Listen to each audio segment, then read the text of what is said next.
আমার চেরি সোনাকে আমি কিভাবে ওটস দিয়ে খিচুড়ি বানিয়ে খাওয়াই সেটাই আজকে আপনাদের সঙ্গে শেয়ার করব। বিভিন্ন ধরনের সবজি ভালো করে ধুয়ে কেটে গুছিয়ে নিয়েছি।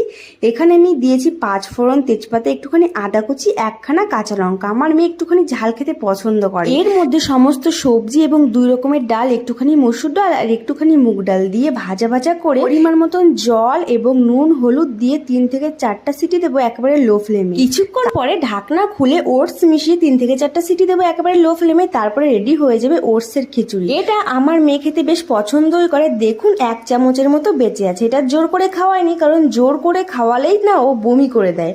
যাই হোক, বিকালবেলাতে এসেছিলাম একটুখানি পার্কে, ও কিছু অ্যাক্টিভিটিস করছিল আর আমি ওর পেছনে বসে পাহারা দিচ্ছিলাম।